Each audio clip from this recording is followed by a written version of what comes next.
नमस्कार, हर हर महादेव. माझं नाव आहे आर्ज दीपक आणि तुमच्या सगळ्यांचं माझ्या यूट्यूब चॅनलमध्ये खूप स्वागत आहे. मी सध्या आहे वाशिम जिल्ह्यातील कोंढाळा जांभरे या ठिकाणी, जिथे अगदी सुंदर आणि ऐतिहासिक असं श्री कोंडेश्वर महादेवांचं मंदिर आहे. सोबतच श्री नरकेश्वरांचं मंदिर आहे आणि पुराण काळातले छोटे छोटे मंदिरं इथे आहे. तर आज आपण हे सुंदरसं देवस्थान पाहूया, थोडी माहिती जाणून घेऊया, दर्शन घेऊया. हे सगळं आज होईल. हा संपूर्ण व्हिडिओ पहा, लाईक, कमेंट, शेअर आणि या यूट्यूब चॅनलला सबस्क्राईब करायला विसरू नका. कोंढाळा जांभरे कुठे आहे तर वाशिम शहरापासून एक 10-12 किलोमीटर अंतरावर अंदाजे ही जागा असेल. अर्थात तुम्ही काट्याकडे येताना त्याच्याच काट्यातूनच समोर काट्या गावाच्या जवळूनच एक रोड जातो. समोर हे सुंदरचं कोंढाळा जांभरे नावाचं गाव आहे, जिथे अगदी सुंदर अगदी गावाकडे जातानाच तुम्हाला भव्य असं प्रवेशद्वार दिसेल आणि मग हे ऐतिहासिक मंदिर तुमच्या नजरेस पडेल. तर आता आपण भगवान कोंडेश्वरांचे दर्शन घेऊया. हा संपूर्ण व्हिडिओ पहा, लाईक, कमेंट, शेअर आणि सबस्क्राईब करायला विसरू नका. वाशिम जिल्ह्यातील काटा गावापासून अगदी जवळच आहे कोंढाळा आणि कोंढाळा गावामध्ये आपण पोहोचलो आहोत. आज आपण दर्शन करणार आहोत श्री कोंडेश्वरांचे. कोंडेश्वर देवालयाचं हे मुख्य प्रवेशद्वार आहे. अगदी सुंदर आताच निर्माण झालं आहे असं वाटतं. मग त्याचं निर्माण कार्यही सुरू आहे. बघा, खूप सुंदर आहे. हा समोरचा किन्ही राजाकडे जातो रोड. या गावाला कोंढाळा जांभरे असं म्हणूनही ओळखलं जातं. जवळपास तोरनाळा गावसुद्धा आहे ऐतिहासिक असं. श्री कोंडेश्वर महादेव मंदिराच्या मुख्य प्रवेशद्वारातून जेव्हा आपण आत येतो तेव्हा इथे नजरेस पडतं पुराण काळातलं श्री कोंडेश्वराचं देवालय. इथे एक सुंदरसं सभामंडपसुद्धा आहे. श्री क्षेत्र कोंडेश्वर संस्थान कोंढाळा जांभरे, कोंढाळा धाम असंही या जागेला म्हणतात. इथे सभागृह आहे आणि समोर आहे अगदी सुंदर असं पुराण काळातलं श्री कोंडेश्वराचं मंदिर. चला तर श्री कोंडेश्वरांचे दर्शन घेऊया. इथे पाषाणातील अगदी सुंदर मंदिर तुम्हाला नजरेस पडतं. ह्या मंदिराचा कालखंड ही यादव काळातीलच आहे.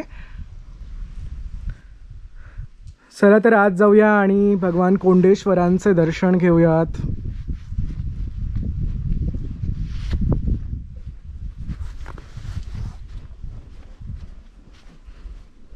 इथे समोर एक खूप सुंदर असं भलं मोठं कुंड सुद्धा आहे.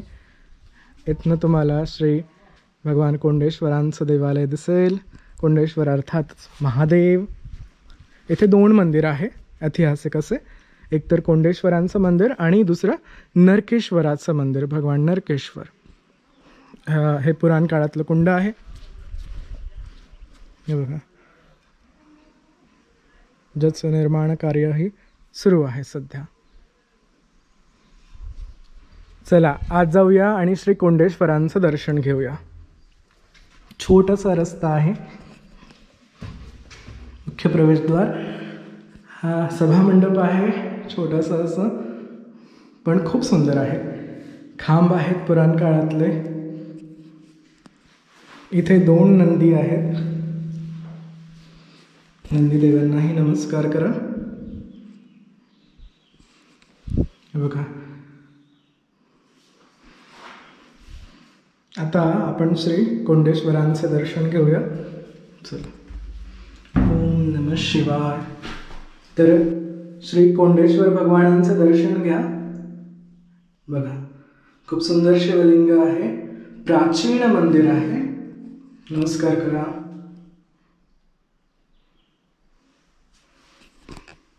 हर हर महादेव. ओम नमः शिवाय.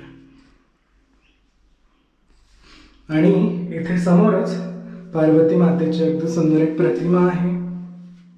त्यांनाही नमस्कार करा. छोटंसं गर्भगृह आहे आणि खूप निमुळते रस्ते आहेत. बघा, छोटे छोटे रस्ते आहेत. नमस्कार करा.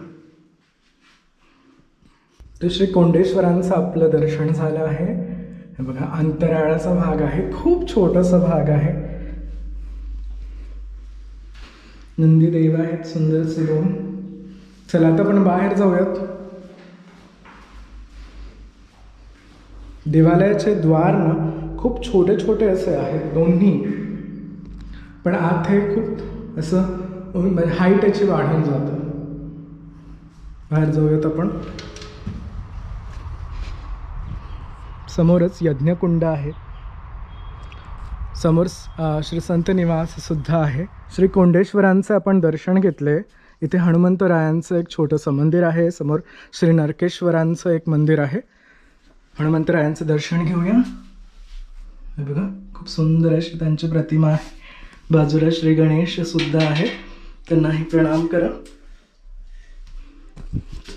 बाहेर जाऊयात.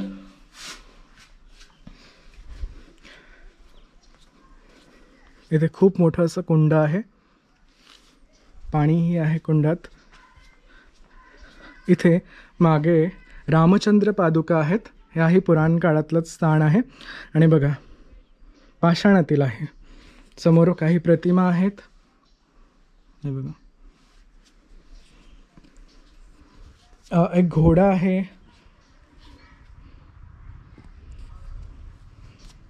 हा प्राचीन दंडकारण्याचा भाग सुद्धा आहे.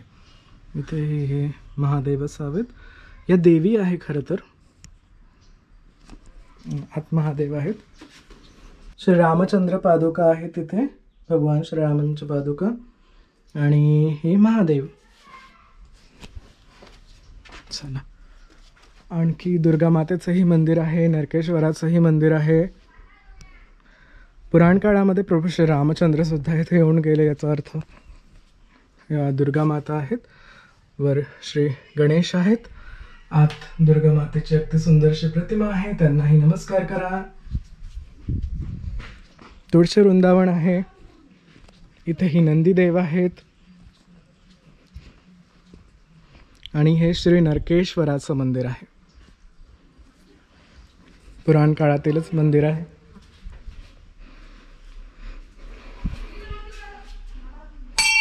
नमःशिवाय. या मंदिराला समोरील भाग आहे, म्हणजे सभा मंडप तर नाही आहे. इथे एक सुंदरशी प्रतिमा आहे, त्यांनाही नमस्कार करा. इथेही एक प्रतिमा आहे पुराण काळातली. आता आपण गर्भगृहात जाऊया आणि दर्शन घेऊया. आतही महादेवच आहे आणि मागे पार्वती माता असाव्यात. तर यांना नरकेश्वर महादेव असं म्हणतात. नमस्कार करा. श्री नरकेश्वरांचे दर्शन घ्या. नरकेश्वरांच्या जवळ इथे देवकोष्टकामध्ये पार्वती माता विराजमान आहे, त्यांचंही दर्शन घ्या. खूप सुंदर प्रतिमा आहे. आणि हा गर्भगृह आहे. तर मी श्री कोंडेश्वरांच्या मंदिरामध्ये आहे आणि इथे हे सगळे माझे छोटे छोटे मित्र आहेत.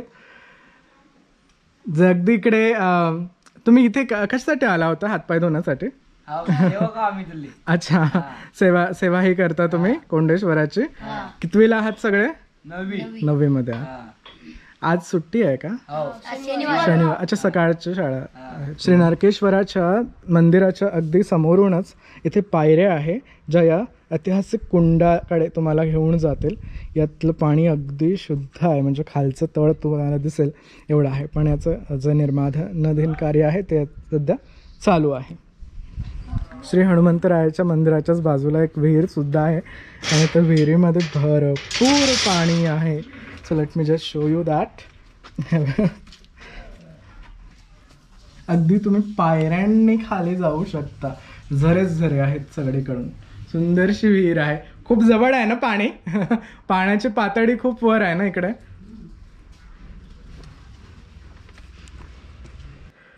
तर आपण कोंडेश्वरांचं दर्शन घेतलं, नरकेश्वराचं दर्शन घेतलं. मंदिर अगदी सुंदर आणि ऐतिहासिक आहे. या मंदिराचे पुजारी माझ्यासोबत आहेत. नमस्कार गुरुजी, तुमचं नाव सांगा ना.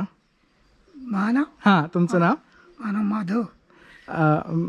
गुरुजी, हे देवालय किती जुनं आहे काय सांगाल? काहीच माहीतच नाही आपण. फार फार प्राचीन काळापासूनचं मंदिर आहे. आता मंदिराची बांधणी म्हटलं ना तर हेमाडपंथी शैली येते आणि तेच विचार केला तर असं म्हणू शकतो 12व्या-13व्या शतकातील मंदिर आहे. मला सांगा की इथे काय उत्सव साजरे केले जातात? काय महाशिवरात्री, शिवरातला भागवत राहते 7 दिवस, बस दुसरं काय. आणि तुम्ही मला सांगत होतात इथे श्री रामचंद्र पादुकाही आहेत, तर इथे प्रभू श्री रामचंद्रही येऊन गेले होते. हे त्यांच्या पादुका आहेत, आपण त्याचं दर्शन घेतलंच आहे. पुराण काळामध्ये दंडकारण्यामध्ये असताना ते इथेच येऊन गेले होते, म्हणून त्याची साक्ष देत या पादुका आहेत. बरेच भाविक इथे येत असतील है ना?